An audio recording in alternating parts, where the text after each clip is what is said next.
Living long-term in Singapore versus Japan. That's the topic today.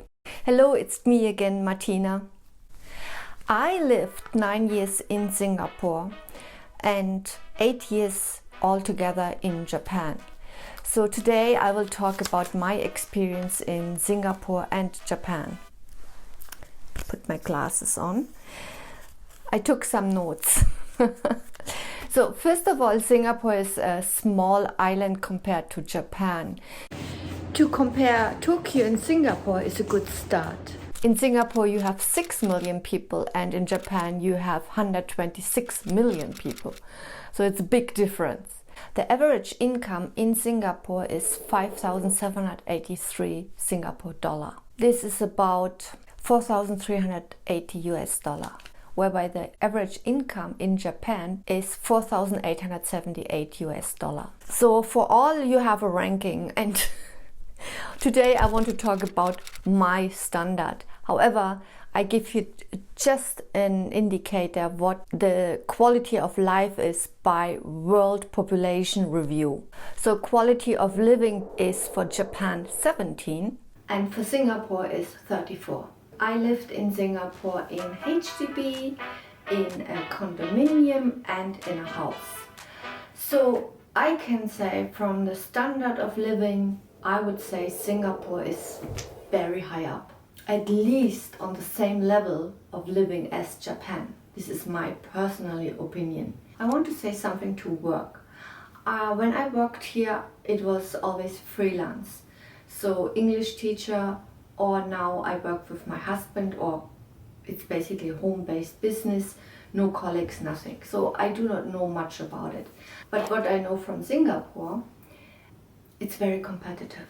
It was very, very tough, especially as a woman. And there were no friends. This was really, really tough environment. So then let's come to the weather. You have in Singapore one season, spring. Japan, you have 4 seasons.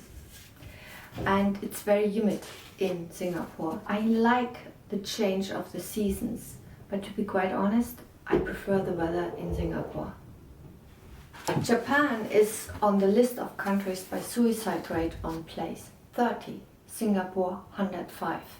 An indicator is for me, I'm someone who makes easily friends, maybe not in Asia, I admit that. But I make easily friends in Europe and it's usually not a problem. And in Singapore, every day I had some conversation. People are genuinely interested in people. So they will ask you all kinds of questions. Some questions are very inappropriate or just something what you wouldn't ask. However, you have every day multiple conversations. Here in Japan, I cannot remember when last time I had a conversation with a Japanese about anything besides konnichiwa, ohayo gozaimasu and denki ii desu ne. That's it. There is nothing else. People seems to be not interested in anyone or anything. Or the dogs. When you walk the dogs, you know from the other person the dog's name, but you wouldn't know the person's name. For me, Singapore wins also in the daily conversation. It's so entertaining, so boring in Japan. Another thing, okay, you have Singapore, actually everybody speaks English. Here in Japan, that's not the case. In Singapore, however, you have, I'm not 100% sure today, 75% are Chinese. And then you have Malay and Indians and others, yeah. And here in Japan, basically all Japanese. So the thing is here, in Singapore, the Chinese want you to learn Chinese. Whereas here in Japan, if you learn Japanese, everybody speaks to you in English, even if you speak to them in Japanese. And it's super frustrating, super duper frustrating. And this, so for me, Singapore wins here with the language. Okay, I see you in my next video. Bye!